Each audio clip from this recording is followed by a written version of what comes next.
મનરેગા યોજના સ્થાનિક મજૂરોને કામ આપવાના આશય સાથે બનાવવામાં આવી હતી, પરંતુ હાલમાં ઝઘડિયા તાલુકામાં મનરેગા યોજનાના નેતાઓ અને અધિકારીઓ માટે ભ્રષ્ટાચાર આચરવાની યોજના બની અને રહી ગઈ છે.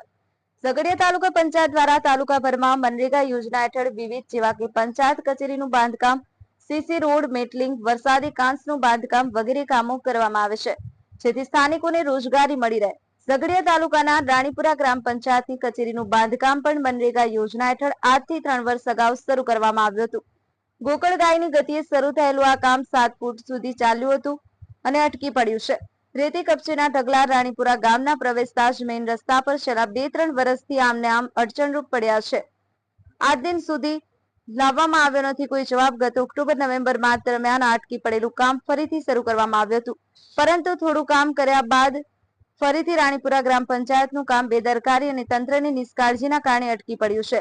જાણવા મળતી માહિતી પ્રમાણે તાલુકા પંચાયત દ્વારા મનરેગા યોજનાની રાણીપુરા પંચાયત કચેરીનું કામ કરતી જે તે એજન્સી ઇજારદારને નોટિસ પણ આપવામાં આવી હોવાના અહેવાલ મળી રહ્યા છે.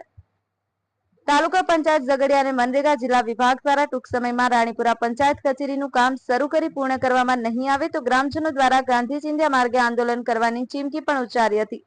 અઝર પઠાણ, ગુજરાત અદ્ભુત ન્યૂઝ ગુજરાતી, ભરૂચ. મારું નામ જયશીલ પટેલ છે. હું રાણીપુરા ગામનો વતની છું. અમારા ગામની ગ્રામ પંચાયત કચેરીનું કામ છેલ્લા 3 વર્ષ જેટલા સમયથી ચાલી રહ્યું છે.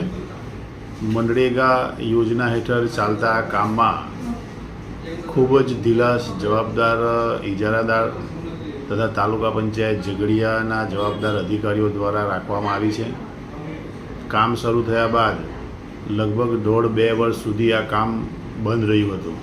ત્યારબાદ ગ્રામજનો, ગામના સરપંચ અને તાલુકા પંચાયતના સદસ્ય દ્વારા તાલુકા પંચાયતમાં રજૂઆત બાદ ગત ઓક્ટોબર-નવેમ્બર માસમાં આ કામ શરૂ કરવામાં આવ્યું હતું, પરંતુ તે પણ છેલ્લા 2-3 મહિનાથી કામ બંધ થઈ ગયું છે. હાલમાં અધૂરી હાલતમાં છે અને કોઈ કોન્ટ્રાક્ટર કે કોઈ જવાબદાર અધિકારી આ કામ જોવા માટે આવતા પણ નથી.